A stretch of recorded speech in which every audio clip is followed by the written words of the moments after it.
reunidos para ver el repaso de la parte de psiquiatría, ¿no? Hace unos 30 años mis profesores decían que la psiquiatría era pues el patito feo, ¿no? De la medicina, ¿no? Y desde que empezó la década del cerebro, pues han visto que se ha transformado en el cisne, ¿no? Cada vez hay más novedades, cada vez hay más descubrimientos, hay también más soluciones, ¿no? Se han revalorizado cosas antiguas, cosas que nuestros maestros conocían, y bueno, si ustedes comparan lo que ustedes han llevado en la universidad con lo que los colegas llevan hace 30 años o 40 años atrás, pues se dan cuenta de que hay una diferencia enorme, ¿no? En el avance de neurociencias y otras cosas más. Entonces, vamos a empezar la revisión viendo algunas cosas, viendo generalidades, como se empiezan en todos los cursos, ¿no? Por ejemplo, tenemos algunos datos de las encuestas que se hicieron a nivel nacional de parte del Instituto Nacional de Salud Mental, ¿no? De Honorio Delgado y de Yonoguchi. Encontramos que las encuestas que se hicieron en la década pasada dieron una enorme cantidad de pacientes que tenían trastornos psiquiátricos, y entre ellos Lima, Callao y La Sierra reunían una gran cantidad de pacientes con episodios depresivos, ¿no? En el habla popular, en el habla de los que no pertenecen a salud, generalmente la palabra depresión es una palabra ligada pues al ánimo, a la depre, a estar mal, caído, pero no lo entienden como lo entendemos nosotros los médicos, que es una enfermedad que necesita tratamiento y que necesita el continuar la vigilancia. Aparte de eso, observen una particularidad extra, ¿no? Hay trastornos de ansiedad generalizada también en cantidades que son más o menos semejantes, fobia social, una de las pocas fobias que responden muy bien al trabajo con medicación, que es mayor en Lima que en la sierra. Obviamente esto tenía una explicación, ¿no? En la sierra el contacto entre la gente es mucho más cercano, es mucho más fácil desenvolverse, se toleran más ciertos modismos, hay menos hipercrítica y hay menos enjuiciamiento social que en la ciudad y sobre todo en la gran ciudad. Pero ¿cuáles son una de las diferencias llamativas? El trastorno de estrés postraumático, que como vemos es mayor, notoriamente mayor en la zona de la sierra. Recordemos que esta zona ha sufrido mucho la acción de Sendero Luminoso durante la época de la guerra interna, ha sufrido también la acción pues de gente que ha hecho acciones inadecuadas dentro de las fuerzas del orden. Entonces también ha ocurrido, muchas veces ha habido población que ha sido forzada a migrar o ha visto situaciones altamente traumatizantes y desarrollan este tipo de trastorno. Ahora, si la comparamos con la selva, encontramos que también en la selva hay una gran cantidad de pacientes con depresión y en mayor cantidad que en la zona de Lima. ¿Por qué? Si se supone que en la selva la gente es más alegre, todo es más bonito, la gente es muy amistosa y todo lo demás. Porque desgraciadamente la selva ha sido pues la cenicienta en cuanto al desarrollo de la economía, el desarrollo de muchas cosas y también en cuanto al desarrollo de los cuidados de salud, ¿no? Por lo tanto, la prevalencia de enfermedades en la selva es bastante grande por la desesperanza, por la dificultad del acceso a los medios de salud y a la educación. Hay mucha frustración realmente dentro de ellos. Trastorno de estrés postraumático también se presenta. Recuerden que hay zonas en las que ha habido actividades de sendero, de el MRTA, del narcotráfico, ¿no? Con gran frecuencia. Vemos acá la prevalencia en diferentes ciudades en el Perú, la prevalencia de cualquier trastorno psiquiátrico durante la vida, ¿no? ¿Y cuál es la población más enferma? La población que ha sufrido mucho más en la época de la guerra interna y que ahora está sufriendo problemas por el narcoterrorismo, ¿no? La zona de Ayacucho. Sigue a esta, como decíamos, la región de Iquitos, y después de esto sigue Pucallpa, está en las dos en la selva, en la zona aparentemente no tocada, ¿no? Y la zona que debería ser pues más conflictuada, más problemática, más difícil, Lima, no está tan al tope como nosotros pensábamos, ¿no?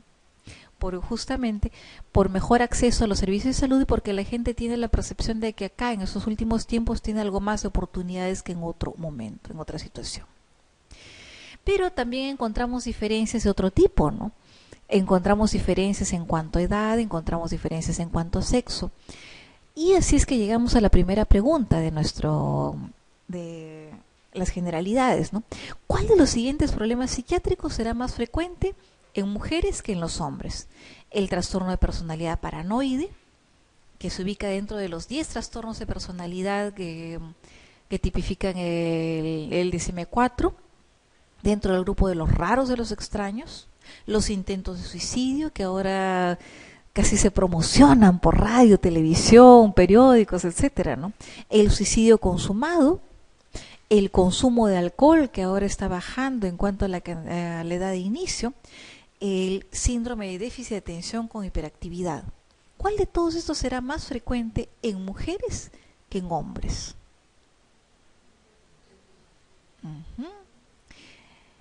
Y curiosamente, así es. Vemos que acá se pregunta por un problema, no hablan de un trastorno específico, ¿no es cierto?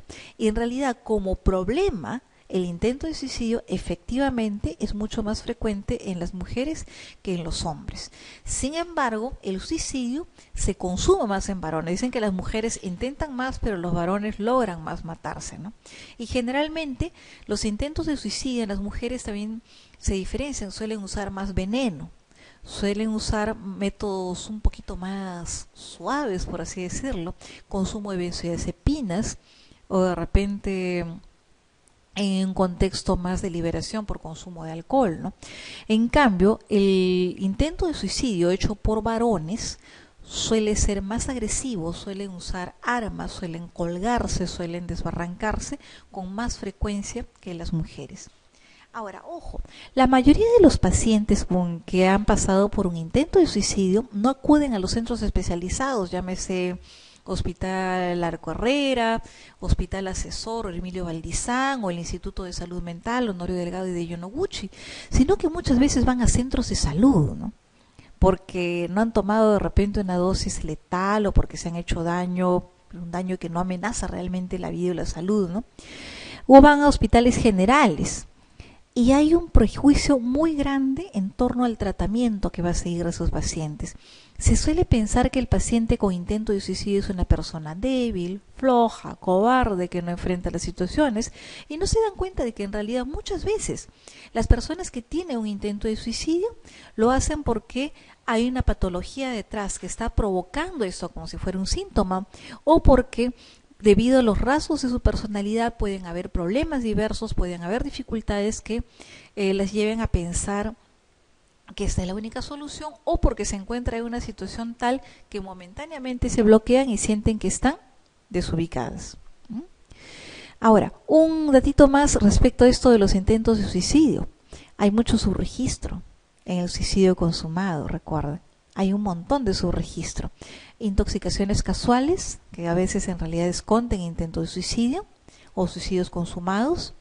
A veces decimos, no, prefiero que ponga pues que se ha caído por accidente, o los familiares por vergüenza, o el mismo paciente por vergüenza, oculta cuál es la realidad del asunto. Y también es importante que hagamos la diferencia entre gesto e intento. A veces cuando respondo a las interconsultas en el hospital, veo que anotan siempre gesto, gesto, gesto, y cuando le pregunto al interno, generalmente me dice, es un gesto. ¿Y por qué es un gesto? ¿Por qué? Porque no se logró matar. Y bueno, pues generalmente el residente está atrás, pues como van a estar ustedes mordiéndose las uñas, pues y con ganas de corregirlo, ¿no? Porque en realidad todos nosotros sabemos que el gesto suicida es aquel en que la persona puede ejecutar un acto más o menos letal, pero no tiene intención de morir. Su intención es buscar otra cosa, buscar perdón, atraer a alguien, evitar un castigo, evitar alguna situación desagradable. En cambio, en el intento, por leve que sea, el intento tiene como finalidad primordial morir. Hay gente que a veces toma, por ejemplo, una cantidad ínfima de medicación, piensa que va a morir tomando 4 diazepanes más 5 tabletas de, por decir, de amitriptilina, más 2 de ibuprofeno, ¿no? Piensa que con eso puede morir, pero realmente la intención puede ser de muerte, puede querer morir aun cuando no nos parezca muy letal lo que ha usado. Y esa diferencia es primordial. El gesto suicida puede irse de alta en poco tiempo. El intento de suicidio merece una hospitalización y vigilancia mayor y a veces la derivación a un centro especializado. Ahora, otro problema frecuente es la amnesia. ¿Cuál de los siguientes problemas amnésicos no suele aparecer en un cuadro confusional o demencial? Lo que ustedes van a ver con mucha frecuencia cuando sean residentes y estén rotando por una sala, de repente de medicina o de cirugía también. Dentro de las posibilidades, ¿no? El sujeto cree haber vivido ya una situación semejante, déjà vécu. El sujeto narra un hecho real del pasado, pero algunos detalles están alterados, que es la distorsión del recuerdo. ¿Sí? Al pedirse la información sobre el pasado que el sujeto no recuerda, introduce en su lugar una historia que no sucedió sin ser consciente de dicha sustitución, es una confabulación. ¿Sí? El sujeto recuerda una y otra vez solo los hechos negativos del pasado, o el sujeto cree que nunca ha visto a una persona concreta, ¿no? Jamais vu. Por los nombres franceses, recuerden que mucha de nuestra semiología viene tanto de Alemania como de Francia, ¿no? A veces tenemos esos nombres algo exquisitos todavía, ¿no? Y como ustedes recuerdan, la respuesta acá es la D. El sujeto recuerda una y otra vez los hechos negativos del pasado. Esto no aparece en la confusión y en la demencia. Generalmente, cuando hay una alteración de la cognición, cuando hay una alteración de este tipo, la atención está tocada, la atención tiene problemas. Si ustedes le piden a la persona que haga algún ejercicio de atención, como por ejemplo contar desde el 20 hasta el 10, deletrear la palabra mundo al revés o restar 100 menos 7, la persona va a distraerse con frecuencia y no conseguirá lograr el objetivo. Y la cognición también, la capacidad de razonar, de pensar, de extraer conclusiones lógicas, ¿no? Si ustedes le dicen de repente a esta persona, por favor, ¿qué significa, por ejemplo, perro que ladra no muerde? Tal vez le responda lo que nos respondió una paciente una vez, ¿no? Ah, claro, el perro ladra y cuando ladra abre la boca y por eso no puede morder. No es capaz de extraer el significado último de este refrán. Y estas alteraciones de la conciencia son tal vez los síndromes mentales que son más comunes y observables en el hospital general. Después de las cirugías, con las infecciones, con la sepsis, después de un traumatismo encefalocraneano, generalmente suelen ser reversibles de curso breve y fluctuante.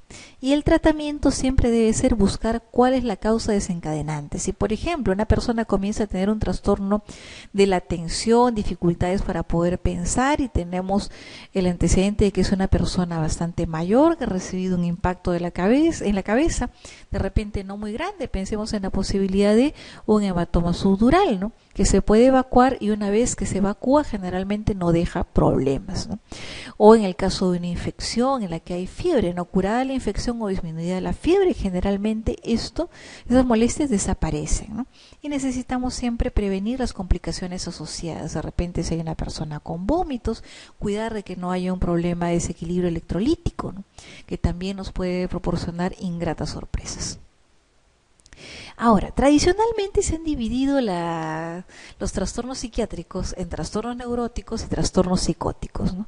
Había un profesor que decía que en el caso de los neuróticos vivían en castillos en el aire, o construían, castillos en el aire.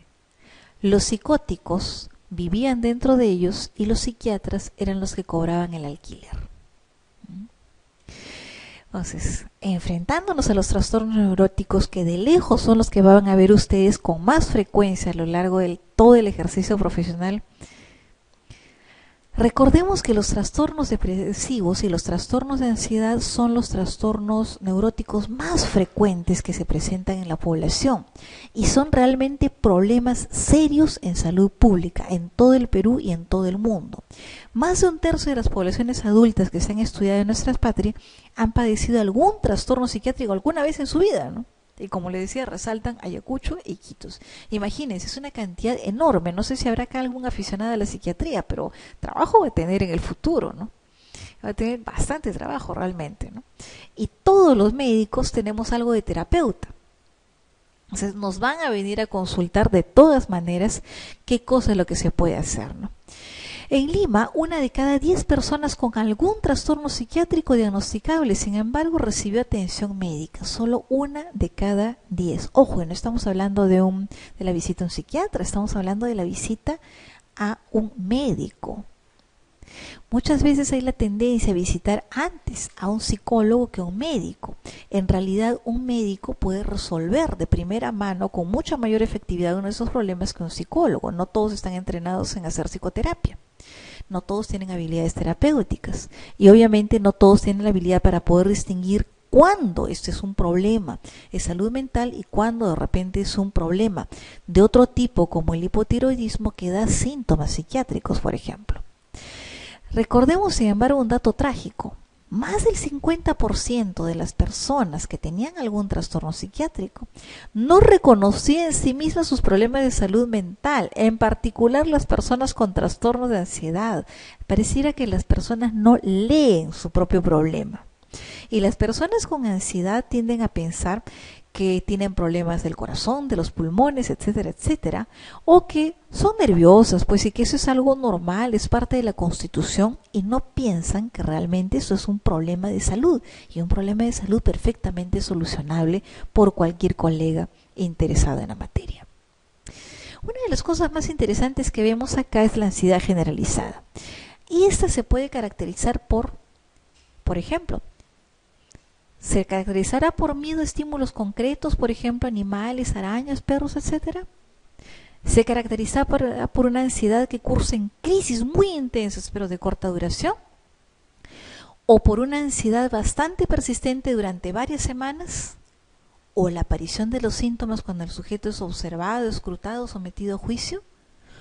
¿O por el miedo a encontrarse en lugares en donde puede ser difícilmente ayudado si le sucediera algo? Ajá.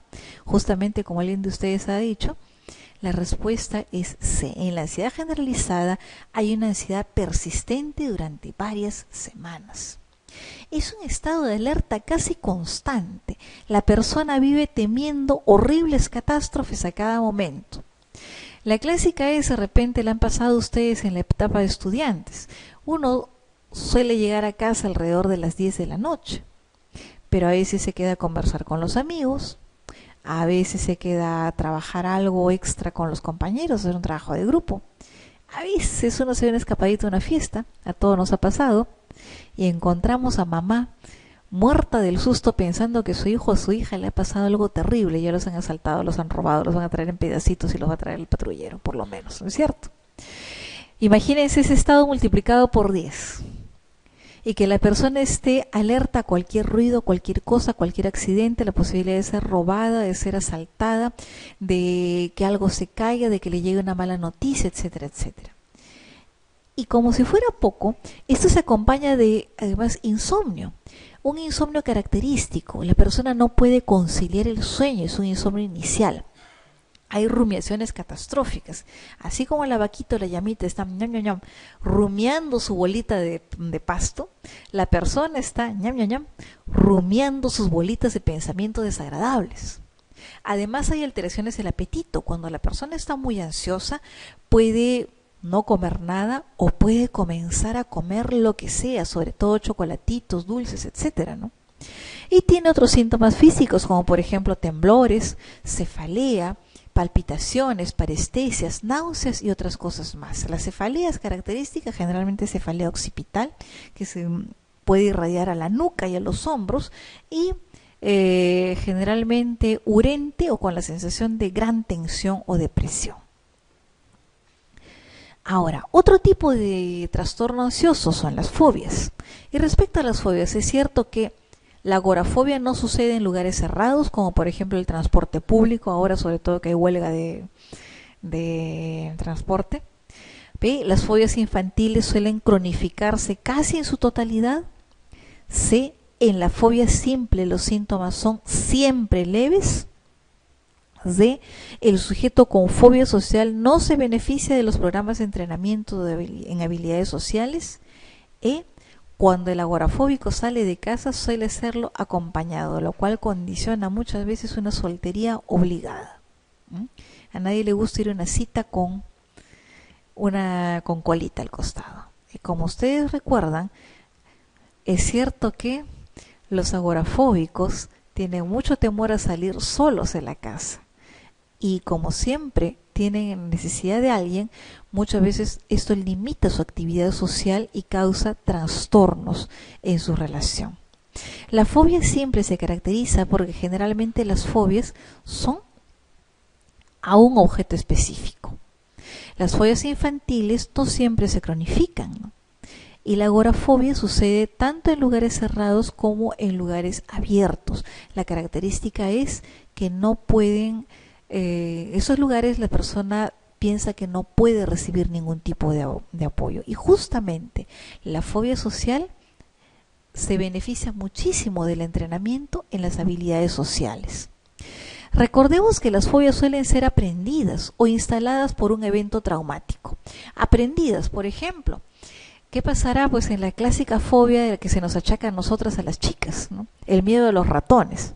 A veces una niñita ve a la mamá gritar cuando aparece un ratón, socorro, me muero, no traigan la escoba, etcétera, etcétera. A través de la sorpresa que le causan los gritos y la observación de que la mamá vuela al ver un ratón, aprenderá pues que los ratones deben ser seres terriblemente maléficos y espantosos, ¿no? Una cosita que mide 5 centímetros de tamaño, ¿no? O si no, se pueden instalar por un evento traumático. Un compañero mío que rozaba los 2 metros de altura se moría de miedo al ver a una perrita, ¿no? Muy pequeñita, un poco más alto que una pequinesa, ¿no? Entonces, ¿por qué? Cuando él era pequeño y tenía unos 6 años, fue atacado por un pastor alemán, pues que lo mordió el tobillo y no lo quería soltar. A partir de ahí, perro, aunque sea chihuahua, era sinónimo de peligro. Él decía, él sabía que no había razón para tener un animalito de ese tamaño, pero no podía evitarlo. Las fobias generalmente aparecen, como en estos casos, por condicionamiento clásico y se mantienen por condicionamiento operante, por la actividad de reforzadores, las cuales la persona recibe la gratificación o el reforzador del alivio cuando se aleja del estímulo que le da miedo, ya sea el perro, el pericote, una araña, etcétera, ¿no? Y la agorafobia es muy incapacitante, ¿no? Porque la persona se siente protegida en ciertos lugares. Por lo tanto, tiene miedo de salir de estos sitios. Esto limita las actividades sociales, limita la capacidad para trabajar, limita la actividad académica también, ¿no? Pero también limita la del entorno, porque como siempre se tiene que quedar alguien acompañándolo, hay alguien que suele ser la víctima elegida. Y por lo tanto, es bastante difícil que esto suscite cariño, apoyo dentro de la casa.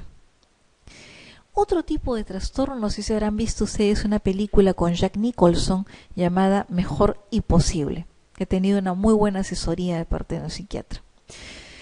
Según esta podemos ver cuál es la verdadera.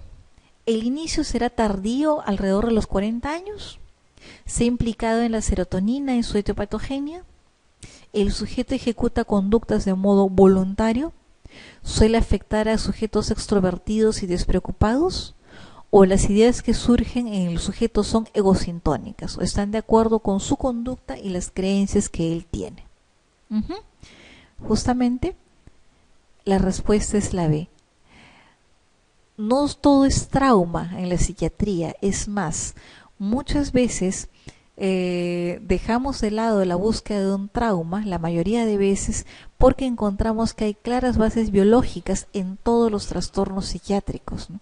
Aun cuando se instalen después elementos traumáticos. Muchas veces los pacientes se matan buscando cuál es el origen del trauma, cuando a veces ni siquiera existe, porque puede haber un desarreglo bioquímico en el origen del problema. El trastorno obsesivo compulsivo afecta más o menos al 2% de la población. Tiene 2 componentes, como dice el nombre. El primero, que son las obsesiones, las ideas obsesivas. Son efectivamente ideas pensamientos, imágenes también que se pueden ver en la cabeza o impulsos dominables recurrentes y persistentes que invaden la conciencia. La persona no puede evitar, la persona sabe que son ilógicas, sabe que no tienen sentido, pero siente que se meten en la cabeza y no las puede retirar, a pesar de conocer que dan serios problemas. Las obsesiones pueden ser de varios tipos, las obsesiones de contaminación, las obsesiones de chequeo, de revisión, de comprobación, obsesiones de carácter religioso, obsesiones de tipo de escrúpulos.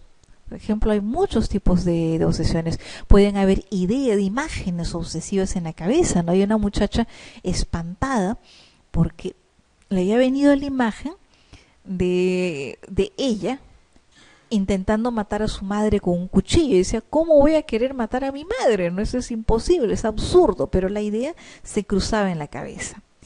Y una anciana, pues muy asustada, porque ve que su nieto llora todos los días, ¿no? Un nieto, un jovencito, ¿no? Lo trae a la consulta y el nieto, pues entre llanto, le confiesa a la abuela que tenía la idea de quemar la casa. Él sabía que era absurdo, sabía que no tenía sentido, pero se veía a sí mismo con una caja de fósforos prendiendo la casa. El otro componente son las compulsiones, que son conductas repetitivas y estereotipadas, con cierto deseo de resistirlas, al menos al principio, pero que están dirigidas a aliviar la angustia tremenda que provocan las obsesiones. Por ejemplo, en las obsesiones de contaminación, la persona puede creer que un microbio, un bicho cualquiera, ha saltado pues hacia sus manos, o puede creer que no se ha lavado correctamente las manos, y por lo tanto va a lavarse las manos una vez. Luego, la idea obsesiva lo atacará de nuevo y para aliviar la angustia, compulsivamente se lavará nuevamente las manos. O a veces se establecen rituales. Por ejemplo, si yo pienso que para poder llegar a casa es imprescindible, necesario que yo toque 3 veces en algún lugar, puede invadirme una terrible angustia cuando yo no pueda tocar 3 veces. O si de repente se me pasa y toco 4 veces, tendré que volver a repetir la compulsión hasta lograr la secuencia correcta, entre comillas. Y se debe a una alteración de la serotonina, el mecanismo de la serotonina dentro del sistema límbico, que ayuda a regular el ánimo, la agresión y la impulsividad. No surge como se creía antes, como respuesta a un conflicto intrapsíquico, a un problema edipiano, ni tampoco por un conflicto sexual reprimido, como pensaba pues el abuelito Freud, el abuelo de los psiquiatras. Ahora, hay varias situaciones en las cuales puede haber síntomas de impulsividad, ¿no? ¿En cuál de estos podrá haber? Por ejemplo, ¿podría ser en la epilepsia? ¿Podría ser en el síndrome de Gilles de la Tourette?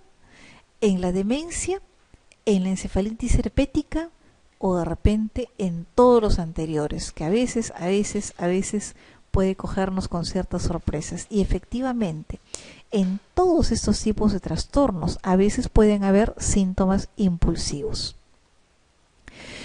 ¿Por qué? Muchos de esos trastornos tienen una base orgánica y recordemos que cuando se daña la parte orgánica también se daña una parte que es el control de los impulsos. Si ustedes ven una película, una comedia llamada Gigolo Americano, verán que hay una chica que tiene un problema de Gilles de la Tourette, hace gestos de modo impulsivo y grita, tiene coprolalia notoria, ¿no? Entonces es obviamente una caricatura, pero es una manifestación de cómo puede afectar la vida de una paciente esta dificultad. La modificación de conducta puede ayudar en ciertos casos, pero no puede eliminar, por ejemplo, las descargas eléctricas que producen las convulsiones, no puede eliminar la alteración de neurotransmisores o la infección, ¿no? Por lo tanto, necesitamos tanto fármacos como de repente otro tipo de intervenciones para estos problemas. Hipocondríaco es una palabra muy frecuente, ¿no? Y vamos a ver si dentro de los trastornos hipocondríacos hay alguno alguna de estas propuestas que sea realidad. ¿Consiste acaso en un síntoma físico concreto que surge tras un estrés psicosocial relevante para el sujeto? ¿Es que engloba una variedad de síntomas somáticos de larga duración? ¿O es que se caracteriza más bien por una preocupación persistente respecto a un defecto físico real o imaginado? ¿O es que tal vez conduce a quien lo padece a solicitar que se le realicen un montón de pruebas médicas, ¿no? ¿O tiene siempre características delirantes? Como recordamos, después de todo lo que hemos leído, recordemos que solicitan muchas veces pruebas y repruebas para ver si tienen algún mal o carecen de él. ¿Mm? La respuesta